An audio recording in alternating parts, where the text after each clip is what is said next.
Abiy Ahmed, Premier ministre éthiopien, est arrivé ce vendredi à Khartoum pour tenter une médiation entre les militaires au pouvoir et les chefs de la contestation. Ceci après une brutale répression des manifestations. Au moins 5000 personnes proches de l'opposition étaient dans les rues à Bissau pour soutenir le président José Mario Vaz. Ce dernier est engagé depuis 2 mois dans un bras de fer avec le parti majoritaire au Parlement. Les Togolais sont appelés à élire bientôt leurs conseillers communaux et municipaux. À quelques semaines de ce scrutin, la CENI a fait le point le 1er juin dernier de l'évolution du processus.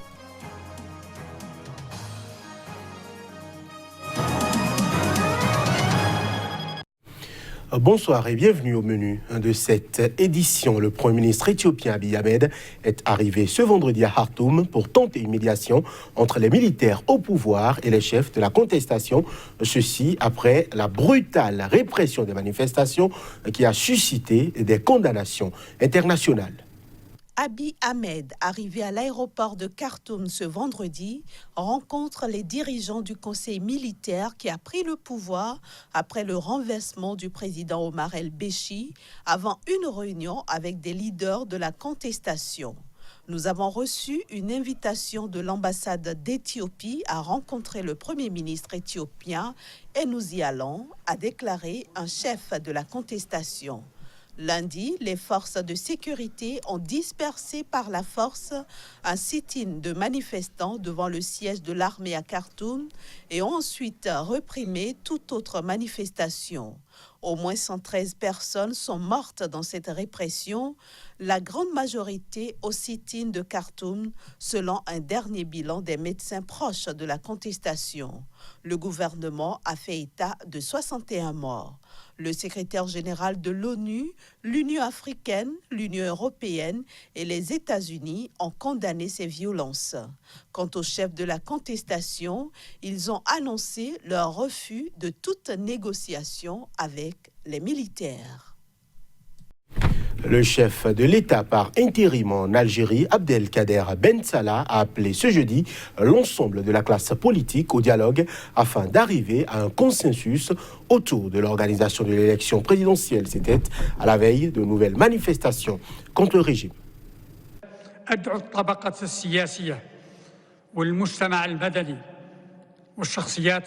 J'invite la classe politique, la société civile et les responsabilités patriotiques nationales qui aiment leur pays. Je vous appelle tous à opter pour la voie du dialogue inclusif en vue de tracer une feuille de route devant aider à l'organisation par l'État du scrutin dans les meilleurs délais.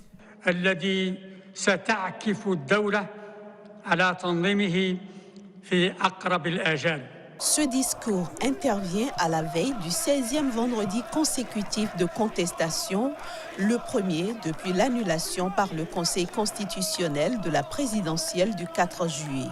C'est le deuxième appel au dialogue en quelques jours.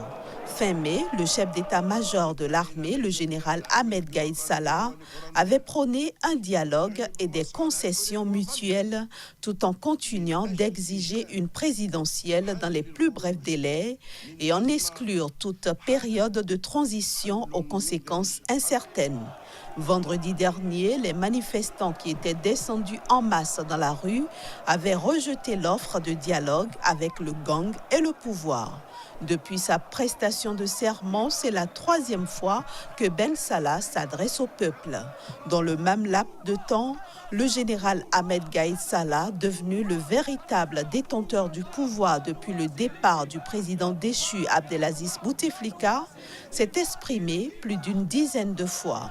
Dans son discours, Ben Salah a reconnu que le pays avait besoin de réformes et de nouveaux horizons au plan politique et socio-économique, un vœu clairement et pacifiquement exprimé par le peuple. Mesdames et messieurs, cette édition se poursuit. Au moins 5000 personnes proches de l'opposition manifestent à Bissau pour soutenir le président José Mario Vaz.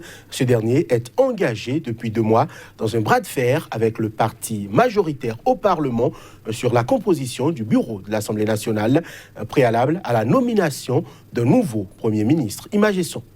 Pas de nouveau Premier ministre si la crise à l'Assemblée nationale n'est pas résolue, ont scandé les manifestants réunis à l'appel du MADEM, de son principal allié dans l'opposition, le PRS, et de petites formations soutenant le président Vaz. Dans une atmosphère de carnaval, le cortège s'est rendu de la banlieue nord à la mairie de la capitale, proche du palais présidentiel, où il s'est achevé sans incident par un meeting. Imaginez, comment serait-il possible qu'un parti qui a seulement 5 députés puisse dicter sa loi à un autre parti avec 48 députés? C'est insensé. C'est dans l'intérêt de ce peuple et pour le bien de ce pays que nous sommes descendus dans la rue.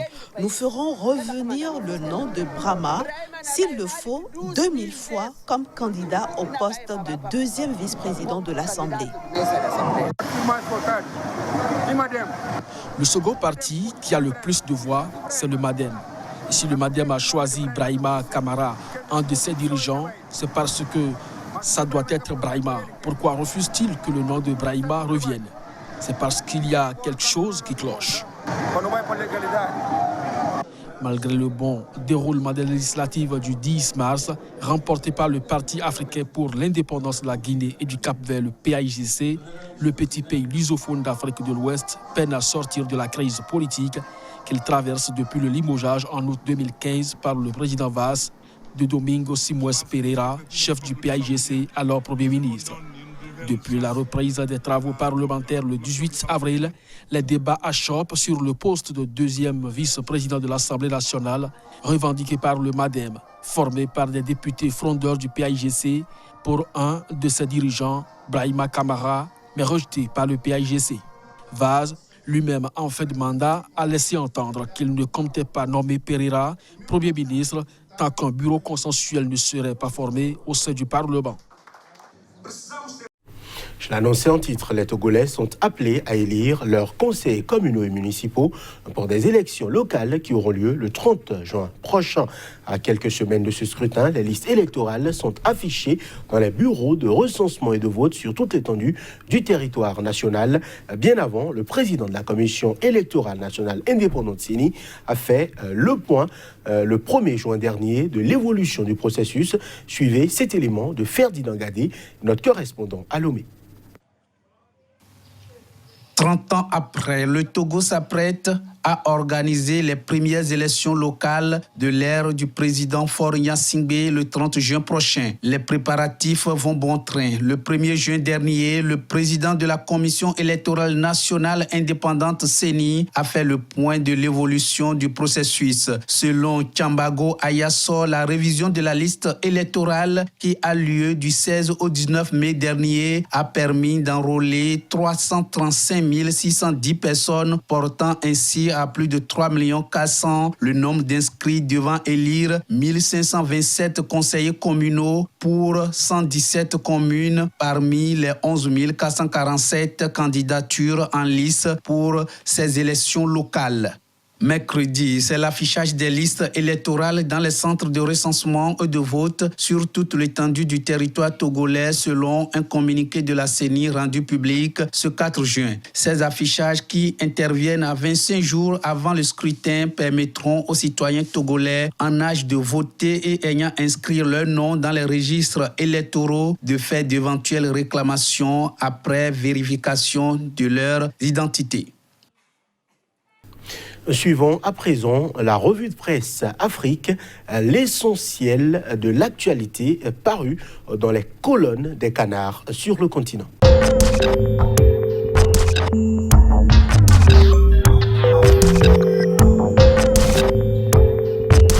Les canards parus ce jour sur le continent africain nous offrent un menu bien achalandé. Ce numéro nous conduira au Mali, au Sénégal, en Côte d'Ivoire et au Cameroun. Bonjour à tous.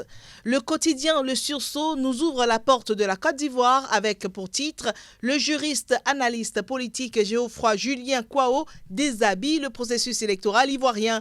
En Côte d'Ivoire, l'argent est un critère du casting politique. Sécurité nationale, des gendarmes arrêtés. Découvrez ce qui leur est reproché dans Le Sursaut. Avec le Jour Plus, nous pouvons lire à la une PDCI RDA. Après le départ du président du Sénat, un ex-membre du BP révèle. D'autres cadres vont suivre à Oussou au Quadio. Le PDCI sera face à des jours encore plus sombres.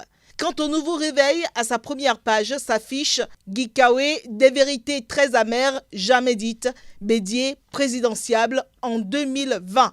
Des nouvelles du Cameroun à la suite de la Côte d'Ivoire. Cameroun Tribune ouvre le bal et met Sonara, le personnel rassuré.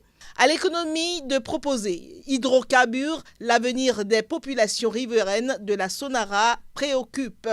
Le quotidien Mutation propose Jean-Emmanuel Pondy. Soyons humbles, dialoguons. C'est bien de la crise anglophone qu'il s'agit. L'Union africaine propose un plan de paix. C'est ce qui se laisse lire à la une du journal Le Jour qui complète Célestin Bedzigi marche pour la paix. L'œil du Sahel s'intéresse plutôt aux infrastructures de la CAN. Déjà 146,7 milliards de francs CFA sortis du trésor public.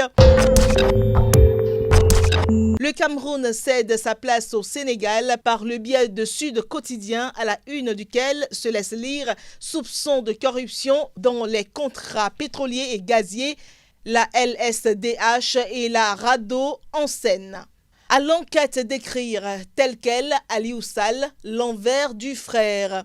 Populi se positionne juste en face, Ousmane Sonko sur la sortie des autorités suite aux révélations de la BBC. Nous avons un gouvernement qui panique. Le Soleil affiche, les dossiers noirs de la BBC remontent à la surface. BP envisage une plainte. À la une du même journal, on lit cursus, apport pour la CAN, Sadio Mané à la loupe. Le quotidien Le Témoin à présent, scandale à 10 milliards de dollars, une marée noire sans fin, la République secouée.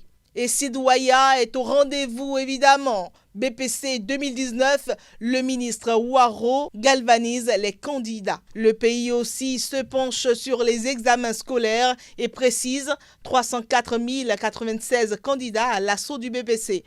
Un convoi transportant du matériel attaqué. Enfin, Liberté écrit « État de droit en péril au Togo ». Comment Faure Gnassingbé utilise l'appareil d'État pour régler des comptes. Vie chère et conséquences désastreuses pour les Togolais. La STT interpelle le gouvernement à travers un mémorandum. Ce sera tout donc pour ce rendez-vous de la revue de presse africaine sur Sika Télévision. Ce fut un plaisir de la partager avec vous.